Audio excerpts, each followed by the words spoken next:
Halo, Assalamualaikum warahmatullahi wabarakatuh. Kembali lagi di Hilian Batin Channel. Kali ini kita akan melihat bagaimana tugas pembuatan video dari mahasiswa dan mahasiswi.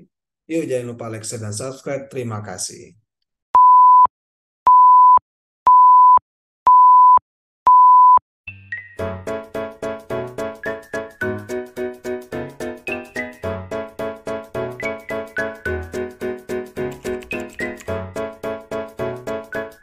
Assalamualaikum warahmatullahi wabarakatuh. Perkenalkan, nama saya Nabila Syahyani dari Ekonomi Syariah 5. Di sini saya akan menjelaskan syarat singkat tentang lembaga wakaf. Salah satu instrumen ekonomi Islam yang sangat unik dan sangat khas dan tidak dimiliki oleh sistem ekonomi lain adalah wakaf. Sebelum saya membahas tentang wakaf, pertama saya akan membahas secara singkat tentang lembaga wakaf.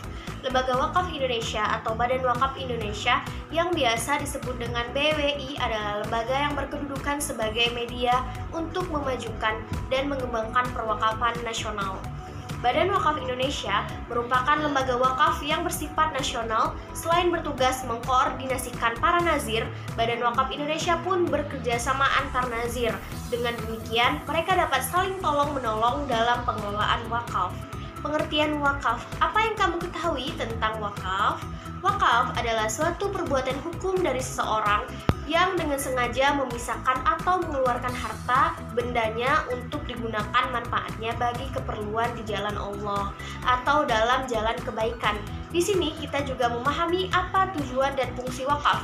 Tujuan dan fungsi wakaf sendiri mempunyai dua tujuan, tujuan umum maupun tujuan khusus. Yang pertama, tujuan umum. Tujuan umum wakaf adalah bahwa wakaf memiliki fungsi sosial. Allah memberikan manusia kemampuan dan karakter yang beraneka ragam. Dari sinilah kemudian timbul kondisi dan lingkungan yang berbeda di antara masing-masing individu. Dan yang kedua, tujuan khusus. Sesungguhnya, wakaf mengantarkan kepada tujuan yang sangat penting, yaitu pengkaderkan, regenerasi, dan pengembangan sumber daya manusia. Sebab manusia menunaikan wakaf untuk tujuan berbuat baik, semuanya tidak keluar dari koridor maksud-maksud syariat Islam. Rukun dan syarat wakaf. Wakaf dinyatakan sah apabila telah terpenuhi rukun dan syaratnya. Rukun wakaf ada 4, yaitu yang pertama wakif, yaitu pemberi wakaf, dan kedua mauquf bih, harta yang diwakafkan, ketiga mauquf alaih, yang diberi wakaf, dan keempat sigoh wakaf atau pernyataan pemberian wakaf dan penerimaannya. Apa sih peran Badan Wakaf Indonesia? Peran Badan Wakaf Indonesia atau BWI dibagi menjadi dua, yaitu konsumtif dan produktif. Wakaf konsumtif yaitu harta benda atau pokok tetapnya wakaf dipergunakan langsung untuk kepentingan umat, sedangkan wakaf produktif adalah harta benda atau pokok tetapnya wakaf tidak secara langsung yang digunakan untuk mencapai tujuannya, tapi dikembangkan terlebih dahulu untuk menghasilkan sesuatu yang produktif dan hasilnya disalurkan sesuai dengan tujuan wakaf. Seperti wakaf tanah untuk digunakan bercocok tanam, mata air untuk dijual airnya, dan lain-lain.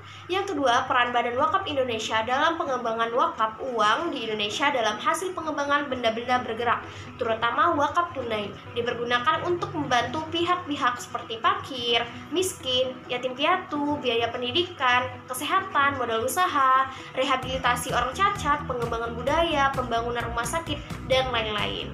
Oke, itu saja penjelasan singkat dari saya mengenai lembaga wakaf. Thank you. See you in the next video. Wassalamualaikum warahmatullahi wabarakatuh.